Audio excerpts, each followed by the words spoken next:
Segundo aos Coríntios, capítulo 10. Segundo aos Coríntios, capítulo 10, do versículo 1 até o versículo de número 6. Amém? Diz-nos assim, irmão: além disso, eu, Paulo, vos rogo pela mansidão e benignidade de Cristo, eu que na verdade, quando presente entre vós, sou humilde, mas ausente ousado para convosco. Rogo-vos, pois, que, quando estiver presente, não me veja obrigado a usar com confiança da ousadia que espero ter com alguns que nos julgam como se andássemos segundo a carne.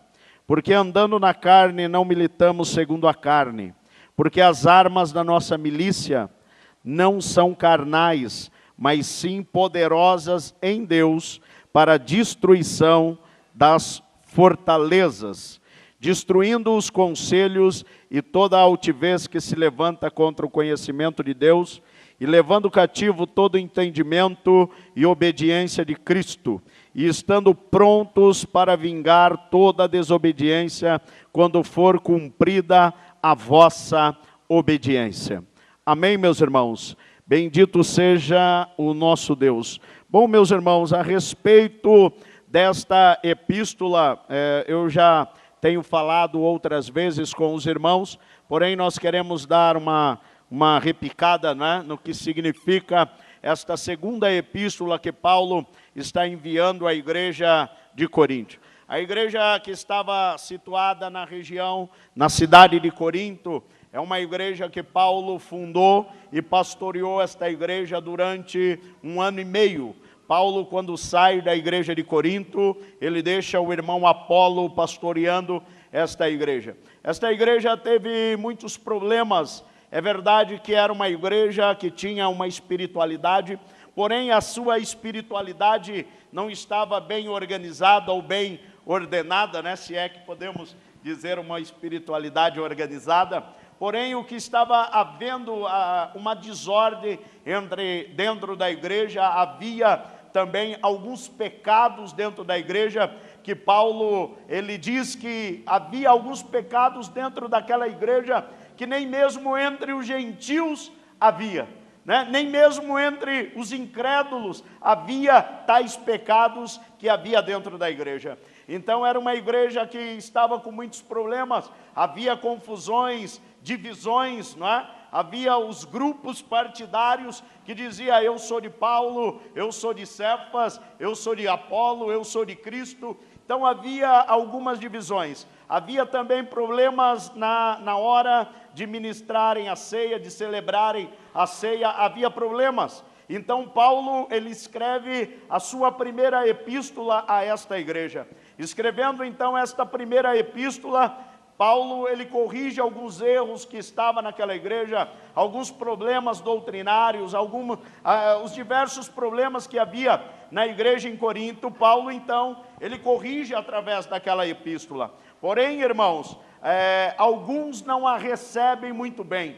E eu sei que não é fácil sermos corrigidos, não é? Mas Paulo, corrigindo aquela igreja, então, alguns grupos que levavam estas dissensões entre a igreja, eles começam a duvidar do apostolado de Paulo. Então Paulo não é bem aceito depois de ter enviado esta primeira epístola e corrigido alguns problemas. Passado algum tempo, Paulo então envia uma outra epístola, que seria então no caso uma segunda, que acredita aos teólogos que esta epístola se perdeu, que somando com esta que nós lemos aqui nesta noite, seria uma terceira epístola então, essa que lemos. E esta outra se perdeu, Paulo trazendo algumas correções e esperando a resposta de Timóteo.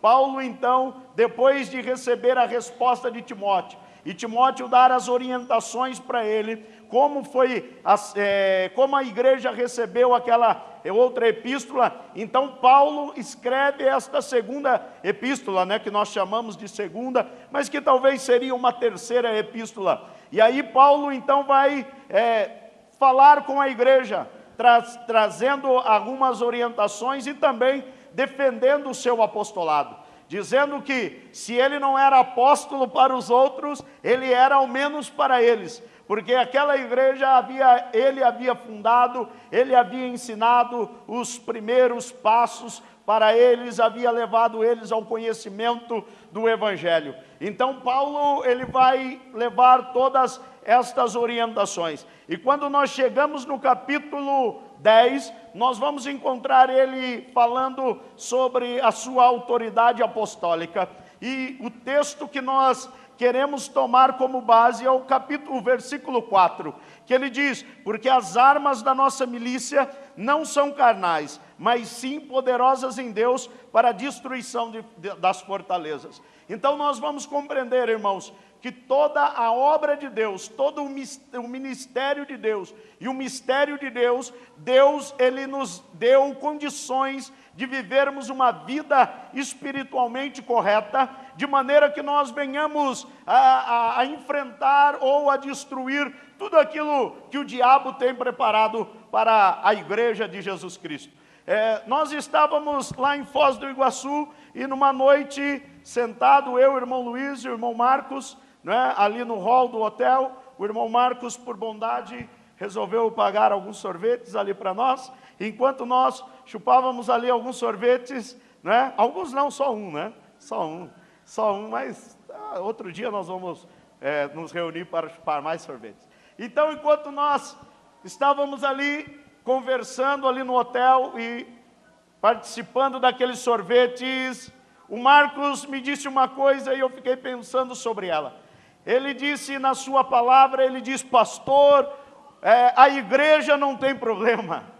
Quem tem problema é o diabo. O diabo, ele é que tem um problema. Por quê? Porque existe uma igreja na terra. Existe uma igreja que Jesus implantou aqui na terra, que ele oficialmente fez a documentação, inaugurou e deu toda a documentação na cruz do Calvário, inaugurou esta igreja tão poderosa no dia do Pentecoste, quando o Espírito Santo veio ao mundo. Então, o que nós estávamos conversando é que o diabo, ele é que tem um problema, porque existe uma igreja. Agora, a igreja, se ela não for a igreja, certamente ela estará com muitos problemas. E por que isso? Porque se a igreja deixar de ser a igreja, exatamente a igreja que Cristo estabeleceu, então ela vai ter muitos problemas.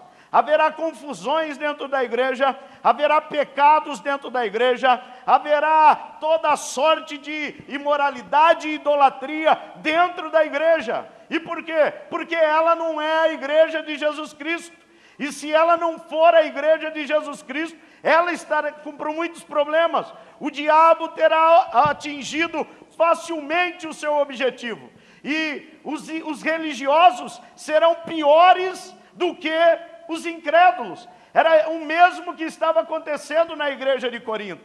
Eles eram um povo que se diziam cristãos, mas havia mais problemas dentro da igreja do que entre os infiéis. Havia confusões entre os irmãos, um irmão querendo processar o outro.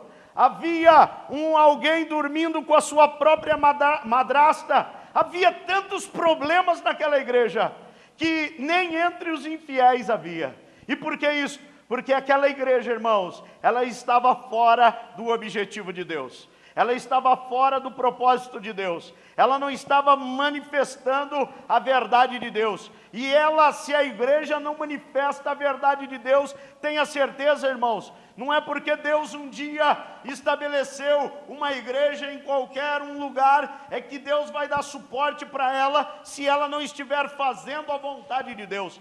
Nós temos que ter isso em mente, irmãos. Não é porque nós somos um povo que frequentemente chegamos aos cultos que Deus vai nos manter salvo. Não, a vida cristã é uma vida de prática. Se nós praticarmos a obediência à palavra de Deus, então Deus nos dará suporte para nos mantermos obedientes. Se nós deixarmos para trás todo o embaraço, então Deus vai nos dar condições de nós nos mantermos puros e santos. É isto que Deus espera da tua igreja.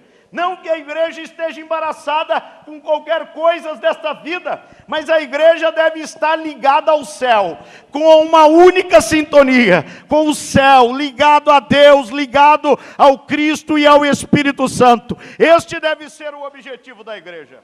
Então os irmãos notem que Paulo está dizendo, olha, que nós, as armas da nossa milícia, elas não são carnais. Ou seja, não são argumentos de palavras humanas, não são argumentos persuasivos ou sabedoria humana que destrói os problemas da igreja e que destrói os problemas que estão em nós. As armas da milícia espiritual, elas são, as armas da nossa luta, da nossa batalha, elas são espirituais. Elas vêm do poder de Deus, do poder do Espírito Santo, atuando nas nossas vidas. E é isto que Paulo diz, que as armas da nossa milícia, elas não são carnais, mas elas são poderosas em Deus. E o que é isto? Para a destruição das fortalezas. E os irmãos sabem, nesta lição o pastor Clendene, ele vai dizer algo sobre isso. Ele vai dizer que estas fortalezas são justamente o lugar onde o inimigo encontrou um lugar para estabelecer o seu forte. Nós podemos olhar em diversas passagens da Bíblia e nós vamos encontrar isto acontecendo. Se nós olharmos para os tempos do rei Saul, nós vamos ver que o rei Saul, quando ele se levantou como rei, ele foi aclamado pelo povo. Primeiro porque era um homem bonito. A Bíblia diz que ele sobrepunha a todos os homens daquele tempo. Era um homem belo, era um homem magnífico. E eles viram que aquele seria um tipo de rei perfeito para representá-lo. Um homem bonito para representar o reino de Israel. Mas Saul também teve seus feitos importantes. Saul, ele conseguiu também unir as tribos que eram divididas. Ele conseguiu unir essas tribos para que essas tribos fossem agora um único reino. Elas estivessem unidas em si, fazendo parte de um reino. Ele teve este grande feito. Ele venceu batalhas importantes para Israel, que cada dia mais foi consolidando o seu reino. Mas já chegou um tempo na vida de Saul. Saul governou por 40 anos Israel. Mas durante 2 anos, Saul foi um homem crente. Durante 2 anos, Saul foi um homem temente a Deus. Saul foi um homem de oração, um homem de jejum, um homem de consagração. Mas durante 38 anos, Saul foi um homem desviado em Israel. E não pense que foi o povo que escolheu a Saul, não, irmãos. Deus não se submete ao povo. Deus não está para fazer a vontade do povo. Alguns dizem que Saul foi o tipo que foi o rei que o povo quis. Não, Deus não deu um rei na maneira que o povo queria. E por que não? Porque Deus é soberano, irmãos. Porque Deus continua sendo soberano e sempre foi, nunca mudou. Então veja que o povo pediu um rei segundo o critério das outras nações. Como era das outras nações? Às vezes por dinastia, às vezes por eleição, às vezes por diversas coisas. Porém, Saul não. Saul, ele era um homem que cuidava da jumenta do seu pai. Então, um dia Deus disse a Samuel: olha, Samuel, você vai encontrar um homem tal, tal, tal, e quando você encontrar, você vai ungir ele a rei. E a Bíblia diz que Samuel ungiu a Saul, e Saul profetizou. Saul foi cheio do Espírito, irmão, porque foi escolhido por Deus. Porém, não é o fato de nós termos sido escolhidos por Deus, vai nos garantir que nós sejamos cheios do Espírito. Nós temos que nos manter nesta vida espiritual. Nós temos que viver esta vida espiritual. Nós temos que beber desta fonte espiritual, para que nós possamos continuar esta vida espiritual. Não é porque um dia nós fomos cheios do Espírito que significa que nós podemos viver uma vida qualquer a partir de agora. Não, meus irmãos, a vida continua, e a manifestação de Deus está através da vida de oração, através da vida de consagração, através da vida, leitura da palavra de Deus. É isso que vai nos manter na presença de Deus. Como eu disse quarta-feira, meus irmãos, primeiro Deus nos justifica, para depois Deus nos salvar. Deus não nos salva antes de nos justificar. Por quê? Porque senão não há arrependimento. Então nós precisamos primeiro nos arrepender dos nossos pecados. E Deus vai olhar para nós e vai nos justificar, vai inocentar a nossa vida, vai corrigir o que está errado e depois Ele vai nos colocar num caminho santo para que a nossa vida seja manifesta nessa salvação. Por isso Jesus disse: deixai vir a mim as criancinhas, porque das tais são o reino dos céus. Quando nós aceitamos a Jesus, eu, por exemplo, aceitei a Jesus com 24 anos de idade. E alguns dias atrás, completei 43 anos. Nesses 24 anos que eu tinha de vida, havia muitas coisas erradas, muitos pecados. Algum deles que eu não poderia voltar atrás e corrigir. Não teria como pedir perdão a algumas pessoas, não poderia restituir algumas coisas que havia feito nesses 24 anos de pecado que eu havia vivido. Mas um dia eu entrei numa igreja, e quando eu entrei lá apenas para agradar a minha mãe me convidou para ir, eu fui, mas com aquele ar de zombaria, com aquele sentimento de deboche, e desejando que ninguém me encontrasse ali, porque eu não queria que nenhum dos meus amigos me visse entrando numa igreja evangélica. E quando eu sentei ali e fiquei quieto ali para que ninguém me visse naquele lugar, então eu fui ouvindo tudo o que estava sendo feito ali, e quando o pastor então colocou a igreja em pé após a pregação, ele fez um convite: quem quer entregar a tua vida a Jesus? Então eu levantei a minha mão e disse: eu, pastor, eu quero entregar a minha vida a Jesus. Então ele disse: então vem até aqui à frente que nós vamos orar por você. E um mês após eu já me batizei. E estou servindo a Jesus até o dia de hoje, irmão. E naquele dia em que eu levantei a mão para Jesus, o pastor me disse: todos os seus pecados estão perdoados. Era 24 anos de pecado, irmãos. 24 anos de pecado foram perdoados naquele mesmo instante. Mas todos aqueles 24 anos de pecado atrás foram perdoados. Mas agora Deus me apresenta um caminho santo. Ele está dizendo: olha, a vida agora é Jesus Cristo. Ele é o caminho, ande nele. Ele é o caminho de santidade agora. E se eu quero me manter salvo, eu devo andar nele. Eu não posso sair deste caminho, porque os meus pecados já foram perdoados. E agora santa.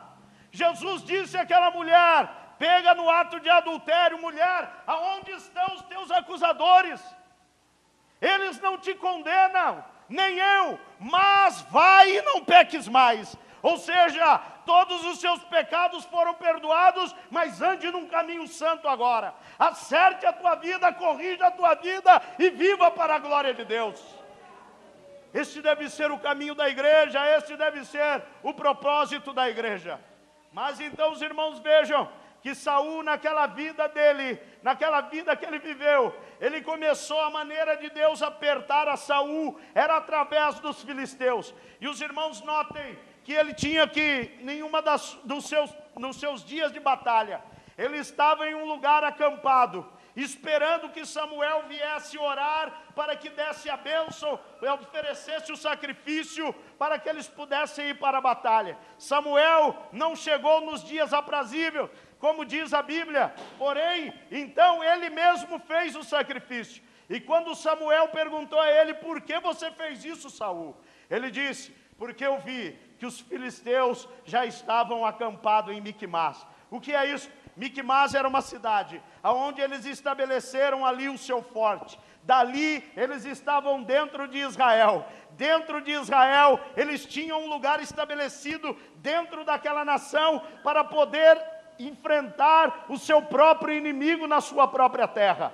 Então é isto que é uma fortaleza. Quando o inimigo encontra um lugar dentro do próprio território do inimigo, para dali combater o inimigo. Então os irmãos vejam que isto aconteceu no tempo de Saul. Mas houve um tempo muito mais antigo, onde o diabo estabeleceu uma fortaleza aqui nesta terra. Olhe para quando Adão e Eva estavam lá no jardim. Deus havia dado uma ordem para eles: olha, da árvore que está no centro do jardim, desta não comam desta árvore. Porém, irmãos, um dia a Eva começou a ouvir a conversa da serpente. E a serpente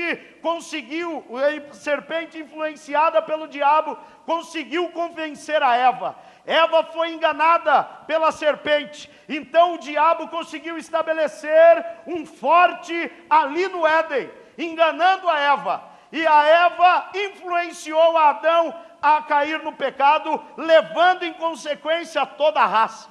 Veja o que Paulo diz em 1 Coríntios capítulo 2, que Adão não foi enganado, mas a mulher é que foi enganada. Agora o Adão pecou conscientemente. Ele sabia que estava errado, porém pecou. Ele sabia que estava indo contra a vontade de Deus, e ele pecou. Mas a ferramenta que o diabo usou foi a Eva. Então ela se tornou uma fortaleza. Ela se tornou algo nas mãos do diabo para poder conduzir outros ao pecado. E é isso, irmãos, o grande problema dos dias em que nós estamos vivendo.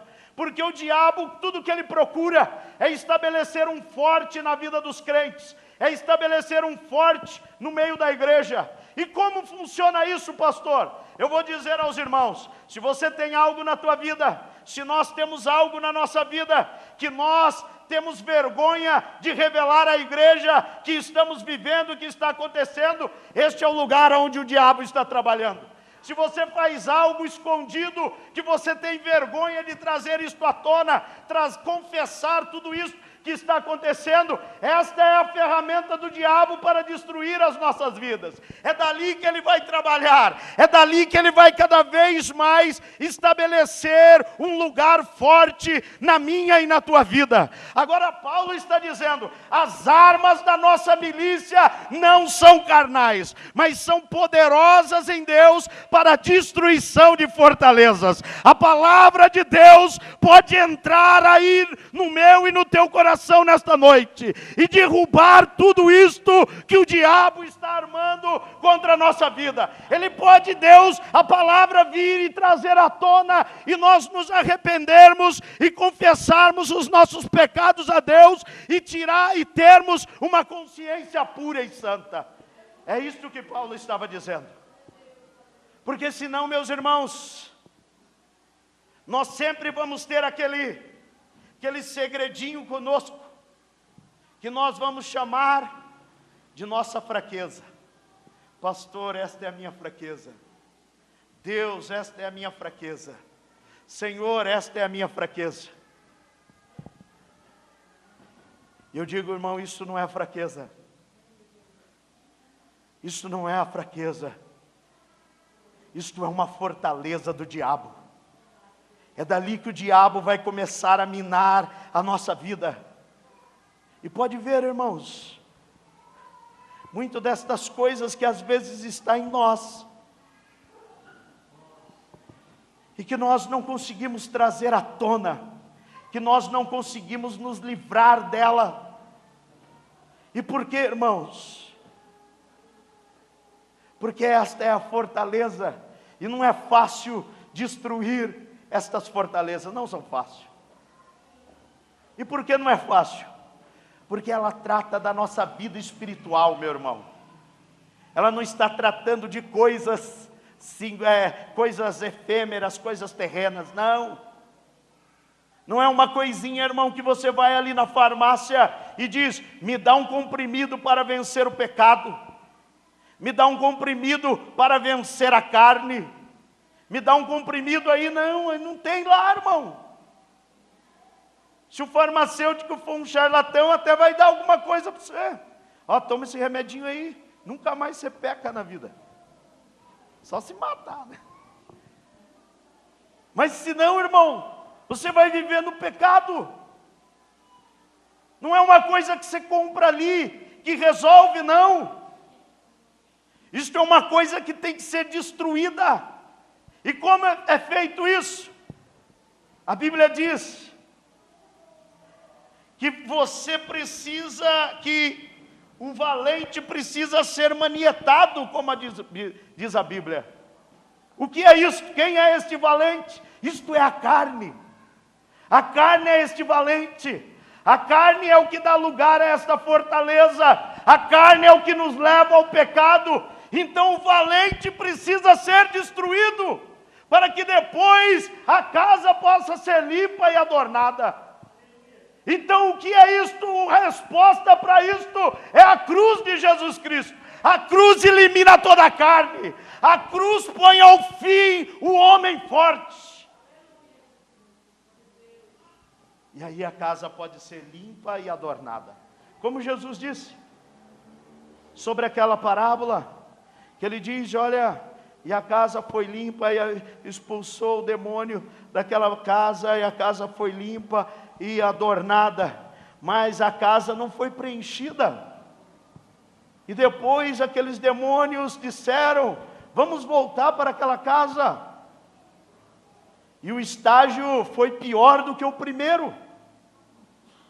Por quê? Porque a casa não estava preenchida. A fortaleza foi destruída, mas a casa continuou daquele jeito. E olha Deus dizendo para o povo de Israel em Deuteronômio, olha, quando vocês entrarem na terra prometida, eu não expulsarei o povo da terra de uma só vez.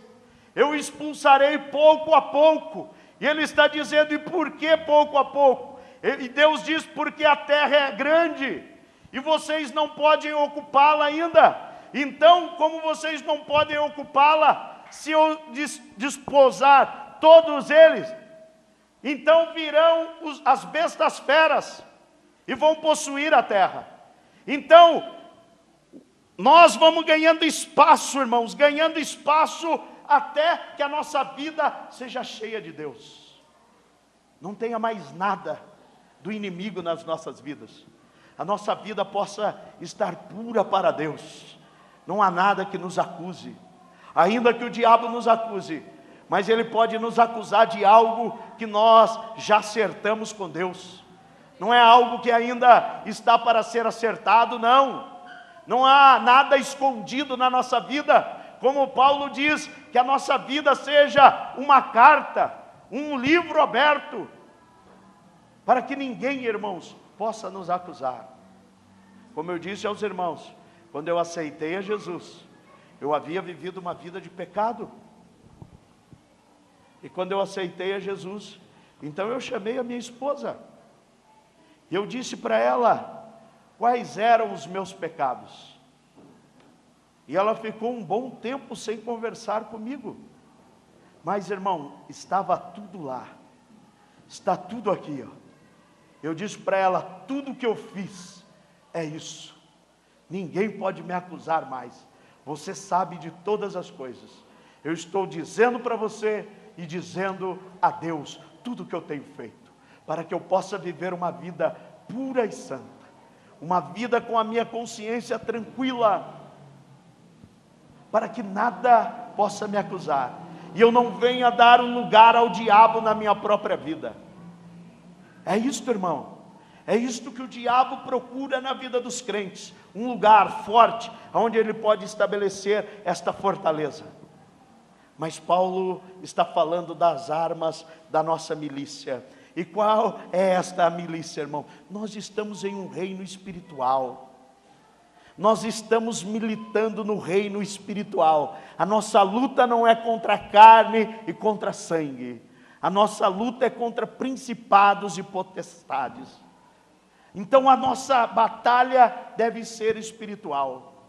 Se nós olharmos para dentro de nós nesta noite, e houver alguma coisa, aquele, como eu disse, aquele segredo, aquilo que às vezes nós fazemos em oculto, e não temos condições, temos vergonha de revelar, aqueles hábitos que nós temos, e temos vergonha de trazer à tona, aqueles pecados que, como eu disse, nós chamamos de nossa fraqueza, nós temos vergonha de trazer à tona. Então o diabo encontrou uma fortaleza nas nossas vidas. E eu digo para os irmãos, cada dia ele vai tomar mais e mais terreno em nós. Cada dia mais e mais. Nós não vamos conseguir, irmãos. Eu digo para os irmãos, nós não vamos conseguir. Ah, pastor, mas eu tenho uma estratégia. Não, não tenha.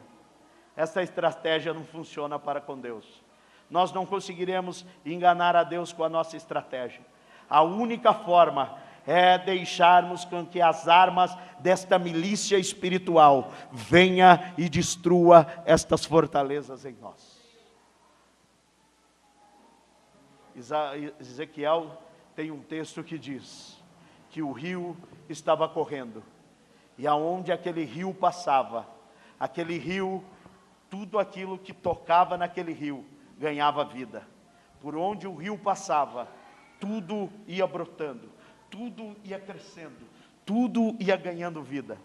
Mas ele diz que havia um lugar pantanoso, um lugar lamacento, um lugar aonde Deus não ia restaurar. E nós podemos comparar este lugar com as fortalezas que às vezes nós deixamos nos nossos corações. Vamos nos colocar em pé nesta noite, meus irmãos.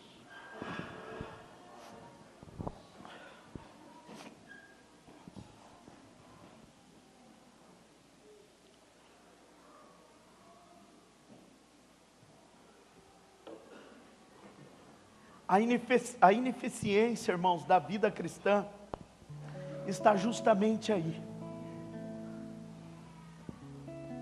Se você parar para analisar, irmãos, por que nós temos uma vida espiritual tão fraca? Por quê? Os irmãos já pararam para pensar? Por que a nossa vida espiritual não é melhor? Por que a nossa vida espiritual não é mais poderosa? Porque Jesus conseguiu, irmão, fazer tantos feitos? Porque a igreja primitiva conseguiu todas aquelas obras, todos aqueles feitos, e a igreja moderna não consegue? Olhe para a igreja moderna. A igreja moderna tem templos como esse, que daqui uns dias nós vamos melhorá-lo, vamos deixá-lo mais bonito. Isso aqui não é nada, mas há igrejas muito belas, não é? Igrejas com tanta estrutura. A igreja não pode dizer mais que não tem dinheiro.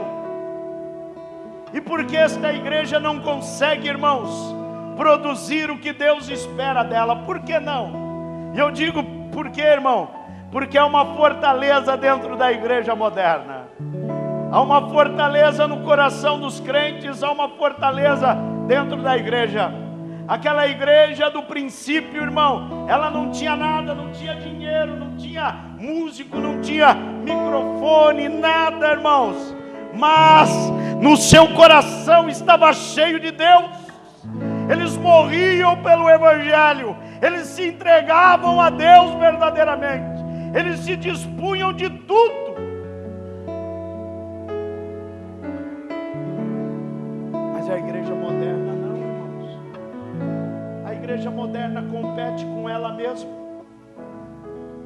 Nós somos igreja e às vezes há uma competição.